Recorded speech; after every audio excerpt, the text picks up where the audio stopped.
9 नवंबर 2019 भारत के इतिहास का वो दिन बना जिस दिन राम मंदिर विवाद में एक ऐतिहासिक मोड़ आया। सुप्रीम कोर्ट के 5 न्यायाधीशों की बेंच ने राम मंदिर बनाने के पक्ष में अपना फैसला सुनाया। इस फैसले के आते ही भारत में तहलका मच गया। एक तरफ जहां हिंदू समाज में खुशी की लहर दौड़ गई, वहीं मुस्लिम पक्ष में मायूसी छा गई। कई सारे पॉलिटिकल प्रोपेगेंडा को हवा मिल गई और चारों तरफ से मिक्स रिएक्शंस आने लगे। लेकिन इस सब के बीच में राम मंदिर का निर्माण शुरू हुआ और फाइनली 22 जनवरी को तत्कालीन मोदी सरकार द्वारा इस मंदिर का उद्घाटन होना तय हो गया। हालांकि 500 साल बाद आए इस फैसले से हिंदू समाज, साधु सन्यासियों की खुशी का ठिकाना नहीं रहा। आखिरकार 5 पीढ़ियों के कॉन्फ्लिक्ट के बाद आज शांति आ ही गई। सुप्रीम कोर्ट ने वो फैसला ले लिया जिसने सारी अटकलों पर विराम लगा दिया। लेकिन सवाल ये है कि राम मंदिर का बनना इतना मुश्किल क्यों था? राम जन्मभूमि, जिसका इतिहास 5000 साल से भी ज्यादा पुराना रहा है, वो अचानक से विवादित कैसे हो गया? कैसे अयोध्या, जो राजा राम जी की नगरी थी, वो बाबरी मस्जिद में तब्दील हो गई? क्यों राम मंदिर के पक्ष में आए इस फैसले से भारत का एक समाज असंतुष्ट है? क्या है राम मंदिर विवाद की पूरी कहानी? हिंदू मैथोलॉजी के हिसाब से श्री राम, जो कि आर्यवर्त के प्रतापी राजा और स्वयं विष्णु के अवतार माने जाते हैं, उनका जन्म अवध की मिट्टी में राजा दशरथ के यहाँ हुआ था। राजा राम ने लंका में रावण को धरती से खत्म करके अवध का साम्राज्य संभाला था। हालांकि कालांतर में जब भगवान श्री राम ने सरयू नदी में समाधि ली तो अवध सूनी हो गई और इसी के बाद श्री राम के पुत्र कुश ने अवध नगरी में भगवान की जन्मभूमि पर एक मंदिर बनवाया था। कहते हैं कि ये मंदिर कुश के बनवाने से लेकर मुगल के भारत आने तक था, जहाँ हिंदू अपने जीवन में एक बार दर्शन पूजन करने के लिए जरूर जाते हैं। लेकिन वक्त के साथ साथ मंदिर की हालत नाजुक होती चली गई, मंदिर की दीवारें कमजोर होती चली गई और कुछ ही समय में ये जगह एक बार फिर सूनी सी लगने लगी। 5th BC के आसपास उज्जैन के किंग राजा विक्रमादित्य ने अयोध्या का दौरा किया। मंदिर की खस्ता हालत देख राजा विक्रमादित्य ने एक बार फिर मंदिर को एक नया रूप दिया और अयोध्या में फिर से श्रद्धालुओं की भीड़ उमड़ने लगी। लेकिन इस कहानी ने तब मोड़ लिया जब अधिकांश भारत मुगल साम्राज्य के अंदर आ गया। इन्हीं दिनों हिंदू धर्म पर वार किए गए। कभी कोई बाहरी मुस्लिम जैसे मोहम्मद गौरी और दुर्रानी जैसे लुटेरे आके भारत के मंदिरों पर हमला करते थे, तो कभी अपने देश के ही मुस्लिम राजा हिंदू मंदिरों को ध्वस्त करने लगते थे। भारत के कई कोनों में आज ऐसे मंदिर हैं जिन्हें या तो बर्बाद कर दिया गया था या फिर उनका स्वरूप बदलकर उन्हें मस्जिद में कन्वर्ट करवा दिया गया था। बात चाहे मथुरा के कृष्ण जन्मभूमि की हो, जहाँ मस्जिद बना दिए गए, या हम्पी के, जिसे 5 मुस्लिम सल्तनत ने मिलकर बर्बाद किया और इसके एक एक मंदिर को बुरी तरह से तोड़ के बिखेर दिया। लोग कन्वर्ट होने लगे, मंदिरों को तोड़ा जाने लगा और मस्जिदों का निर्माण होने लगा। मुगलों ने राम मंदिर से लेकर न जाने कितने मंदिरों को अयोध्या में तोड़वाकर मस्जिद बनवाए थे। मंदिर को मस्जिद का रूप देना केवल अयोध्या में ही नहीं बल्कि पूरे भारत में किया गया। लेकिन जिस मंदिर के तोड़े जाने से हिंदुओं की भावना को सबसे ज्यादा ठेस पहुंची थी, वो था राम मंदिर। 1526 में जब बाबर ने भारत आने का फैसला लिया तो उसका मेन मकसद उस समय इब्राहिम लोदी को हराना था।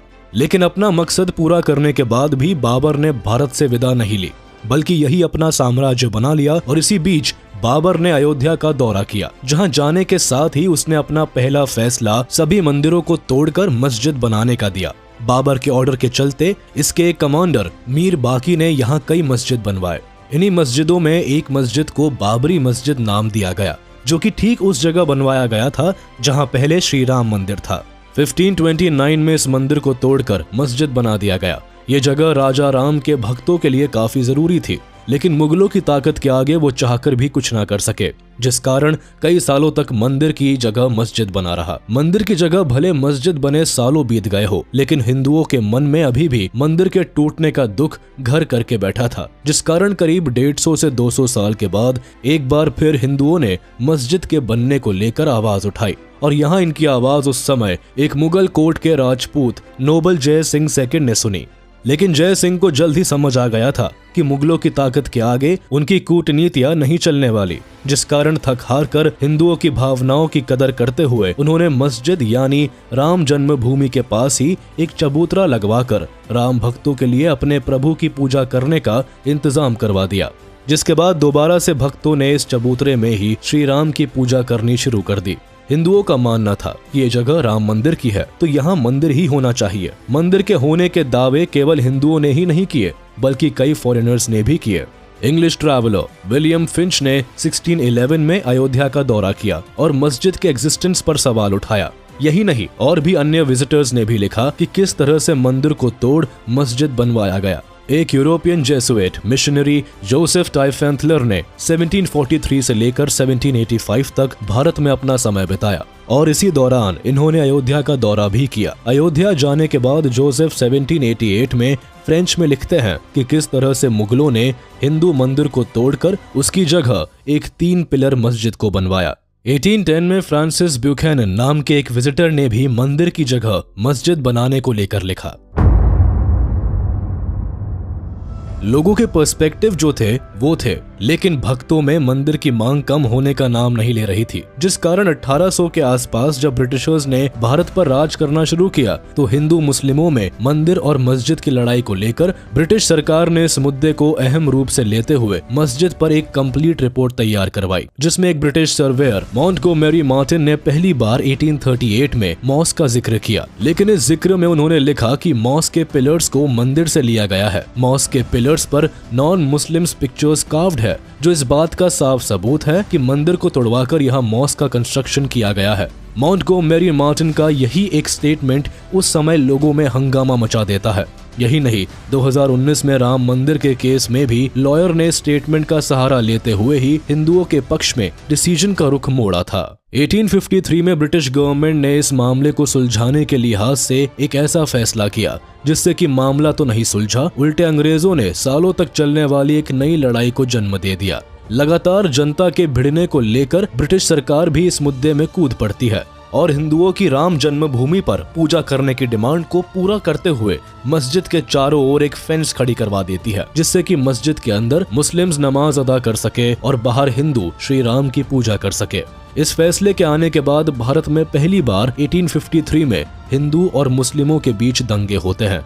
ये दंगे 1853 से लेकर 1859 तक होते हैं, लेकिन इसके बाद मुस्लिम मस्जिद के अंदर तो वही हिंदू मस्जिद के बाहर अपने अपने भगवान की पूजा करने लगे। लेकिन ऑफिशियली एक बार फिर इस मुद्दे ने चिंगारी तब पकड़ी जब पहली बार नवंबर 30, 1858 को मोहम्मद सलीम नाम के एक मुस्लिम व्यक्ति ने इस मुद्दे को लेकर FIR दर्ज करवाई।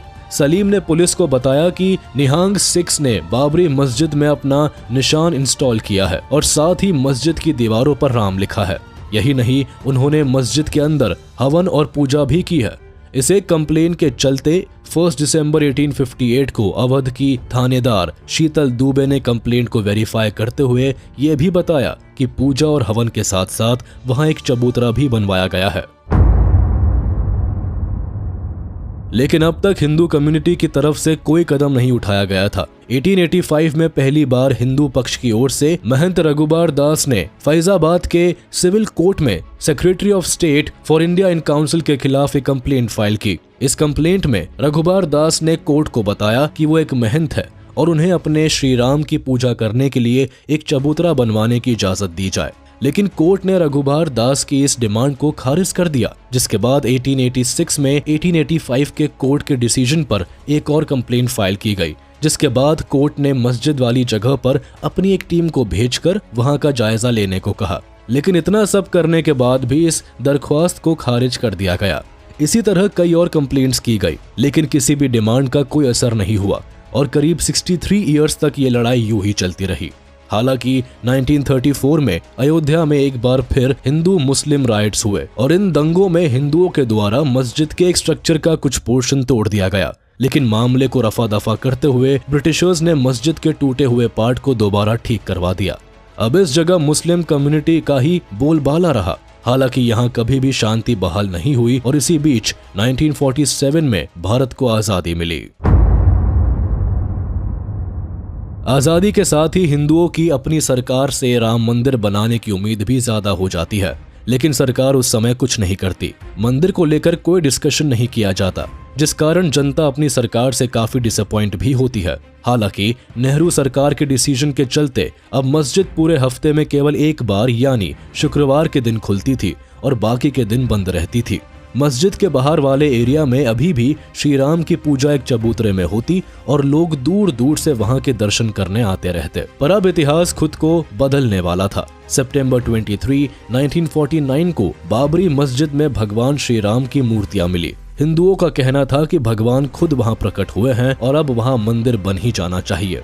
लेकिन वही उत्तर प्रदेश गवर्नमेंट ने वहां के डिस्ट्रिक्ट मजिस्ट्रेट के नायर को मूर्तियां हटाने का ऑर्डर दिया। लेकिन नायर ने इस ऑर्डर को मानने से ये कहकर इनकार कर दिया कि इससे हिंदू सेंटिमेंट्स को ठेस पहुंचेगी और दंगे भड़क सकते हैं। मस्जिद के तीनों पिलर्स में सबसे बड़े और बीच वाले पिलर के नीचे मूर्ति मिली थी। मूर्ति रखने के साथ ही भक्तों ने मस्जिद के अंदर ही श्री राम की पूजा अर्चना करनी शुरू कर दी।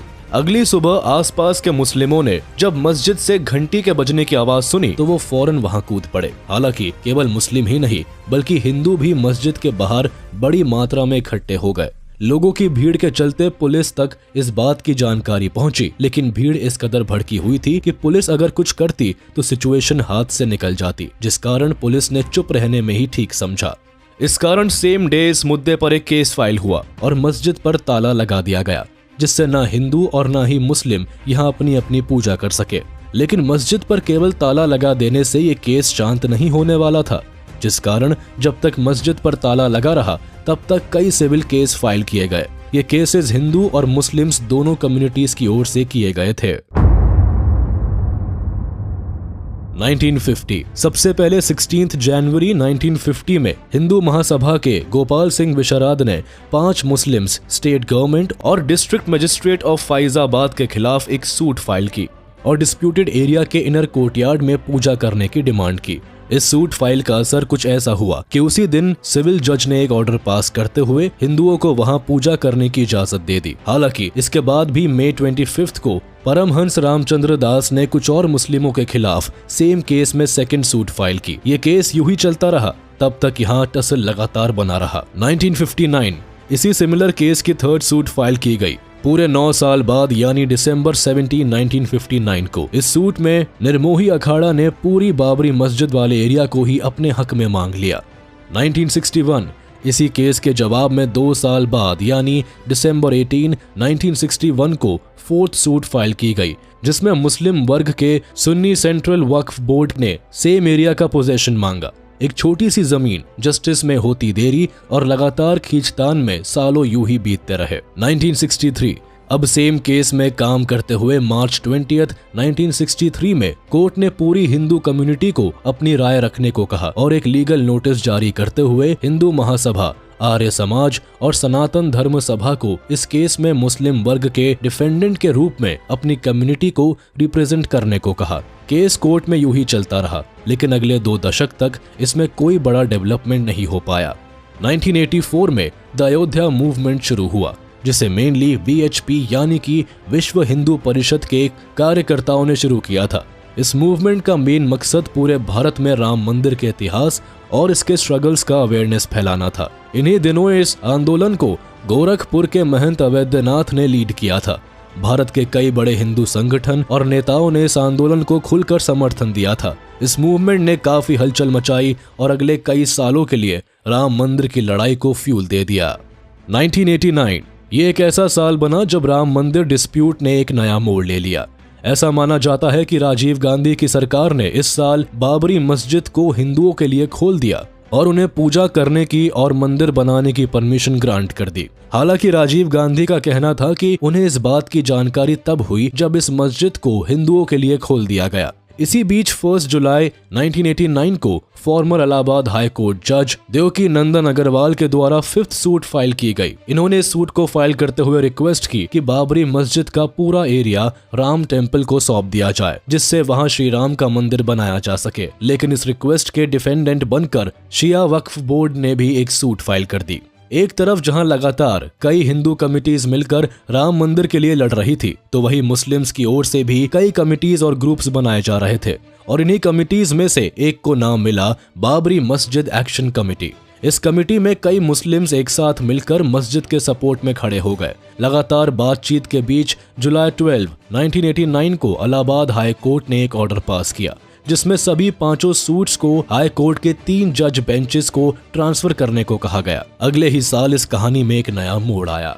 1990 एक तरफ जहां कोर्ट में राम मंदिर और बाबरी मस्जिद को लेकर टकरार चल रही थी, तो वहीं दूसरी ओर जनता से लेकर बड़े बड़े लीडर्स भी इस मुद्दे को लेकर काफी सीरियस होते जा रहे थे। कुल मिलाकर इस समय तक ये केस एक नेशनल मुद्दा बन गया था, जिस पर आम जनता से लेकर नेशनल मीडिया तक की नजर थी।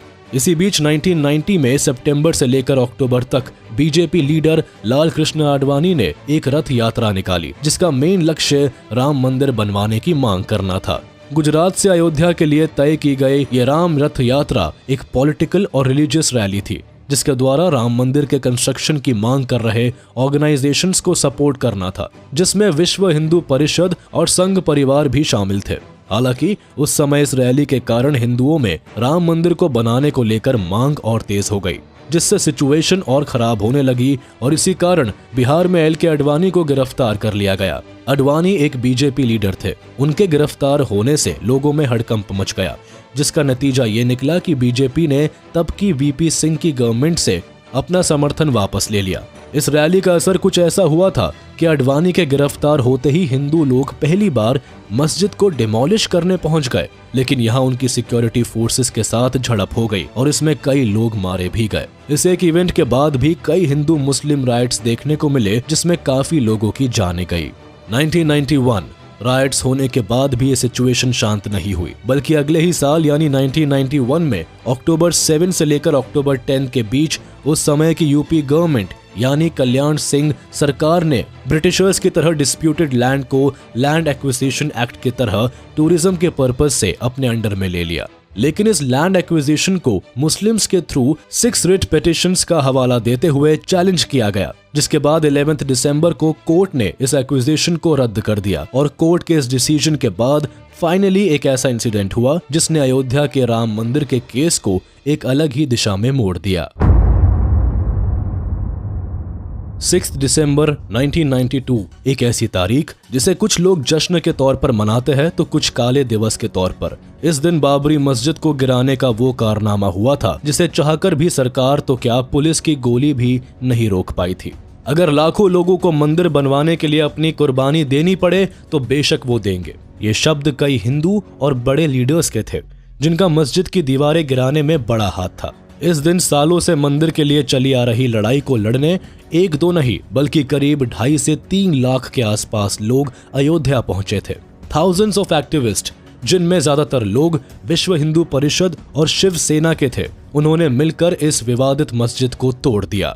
हिंदू धर्म के लाखों लोग मस्जिद को तोड़ने के पर्पज से अयोध्या में जमा नहीं हुए थे, बल्कि इनका मेन मकसद कार सेवा करना था और इसीलिए 6 दिसंबर के 2 दिन पहले ही पूरे देश से बड़े बड़े पुजारी और नेता इस जगह पर इकट्ठे होने लगे। बस फिर क्या था, राम भक्तों के अंदर ऐसा जुनून पैदा हुआ कि न एक कदम पुलिस ने आगे बढ़ाया, न किसी और सिक्योरिटी फोर्स ने।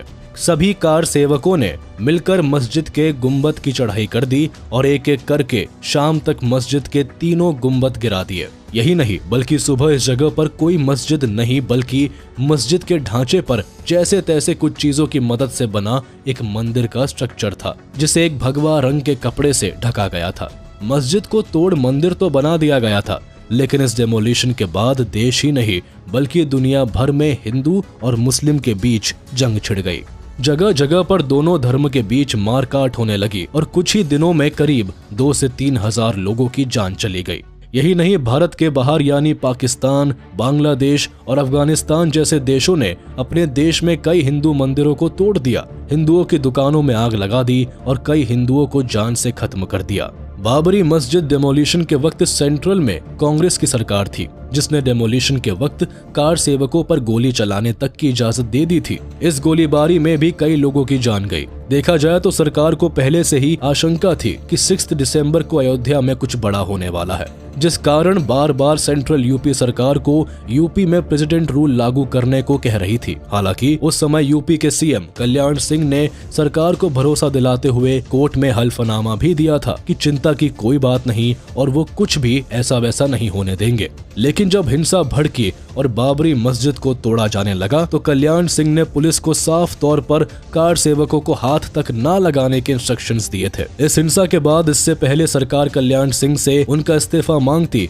उन्होंने खुद अपना इस्तीफा सरकार को सौंप दिया। इस केस में कल्याण सिंह पर कंटेम्प्ट ऑफ कोर्ट का केस भी फाइल किया गया। हालांकि मस्जिद को तोड़ मंदिर बनाना इस मुद्दे का अंत नहीं बल्कि शुरुआत थी। इस इंसिडेंट के बाद असल ट्रेजेडी शुरू होती है। जो मामला अब तक केवल कोर्ट के दरवाजे खटखटा रहा था, अब उसे जनता ने अपने हाथ में ले लिया और हर तरफ मार काट चालू हो गई। आने वाले कई महीनों तक हर जगह कम्युनल राइट्स देखे गए, जिसमें थाउजेंड्स ऑफ लोगों ने अपनी जान गंवा दी। यही नहीं, मस्जिद तोड़े जाने को लेकर आने वाले सालों में भारत में टेररिस्ट अटैक्स भी देखने को मिले। 16 दिसंबर 1992 को होम मिनिस्ट्री के द्वारा एक ऑफिशियल इंक्वायरी भी बिठाई गई, जिसके लिए लेबरहान कमीशन नाम की एक कमेटी को फॉर्म किया गया। इस कमीशन ने पूरे मामले की जांच पड़ताल में करीब 399 सिटिंग्स की, जिसमें 16 साल के आसपास तक का वक्त लग गया। जिसमें सामने आया रिजल्ट में ये साफ हो गया कि मामले की पूरी प्लानिंग पहले से ही हो गई थी। अब इस टाइम तक सेंटर में कांग्रेस की नरसिम्हा राव गवर्नमेंट का शासन था। इन्होंने इस मामले को सुलझाने के लिए एक प्रपोजल पेश किया, जिसके हिसाब से डिस्प्यूटेड लैंड एरिया पर एक मंदिर, एक मस्जिद, एक लाइब्रेरी और एक म्यूजियम बनाने का फैसला लिया गया। लेकिन बीजेपी को यह प्रपोजल बिल्कुल रास नहीं आया और उन्होंने इसका जमकर विरोध किया। अगले एक दशक तक ये डिस्प्यूट यूं ही चलता रहा। अब कार सेवक, विश्व हिंदू परिषद और अन्य कमिटीज अपने अपने मत को मजबूत बनाने में जुटे रहे। फिर लगभग 10 साल बाद 2002 में एक नया बदलाव हुआ। 2002 जब सेंटर में बीजेपी यानी अटल बिहारी वाजपेयी जी की गवर्नमेंट थी, उन्होंने हिंदू और मुस्लिम्स को एक साथ बैठाकर पूरे मामले को शांत करना चाहा, लेकिन उसका भी कोई फायदा नहीं हुआ। जिसके बाद फाइनली अप्रैल 2002 में ये मामला हाई कोर्ट के 3 बेंच जजेस के पास पहुंच जाता है और वो इस मामले को परेशान होकर ASI यानी आर्कियोलॉजिकल सर्वे ऑफ इंडिया के हाथ में सौंप देते हैं। ASI अपनी रिपोर्ट में इस बात को साफ कर देता है कि डिस्प्यूटेड एरिया में 12th सेंचुरी में एक मंदिर था और 1528 में इसी एरिया में एक मस्जिद बनाया गया। साथ ही लोकल लोगों के अनुसार इस एरिया में मंदिर को तोड़कर ही बाबर के ऑर्डर पर मस्जिद बनाया गया। अब सारे सबूतों को मद्देनजर रखते हुए 2010 में इलाहाबाद हाई कोर्ट ने एक ऐतिहासिक फैसला लिया, जिसके अनुसार डिस्प्यूटेड एरियाज को 3 पार्ट्स में डिवाइड कर दिया गया, जहां एक पार्ट सुन्नी वक्फ बोर्ड को, दूसरा राम लल्ला विराजमान को और तीसरा निर्मोही अखाड़ा को सौंप दिया गया। हालांकि अगले ही साल यानी 2011 में इलाहाबाद हाई कोर्ट के इस डिसीजन पर सुप्रीम कोर्ट ने रोक लगा दी, जिसके बाद फरवरी 2016 में राम मंदिर को बनवाने के लिए सुब्रमण्यम स्वामी ने सुप्रीम कोर्ट में एक केस फाइल किया, जिसके बाद मार्च 2017 में chief justice of supreme court justice JS Khehar ने इस पूरे डिस्प्यूट को कोर्ट के बाहर आपसी सहमति से सॉल्व करने की एडवाइस दी। हालांकि दिसंबर 2017 तक इलाहाबाद हाई कोर्ट के फैसले के खिलाफ करीब 32 अलग अलग अपील्स दर्ज की गई, जहां सुप्रीम कोर्ट ने कहा कि अब इस केस की सुनवाई जनवरी 2019 से शुरू की जाएगी। फाइनली इंतजार खत्म होता है और सभी की नजरें 2019 में एक बार फिर मंदिर वर्सेस मस्जिद के केस पर आकर अटक जाती है।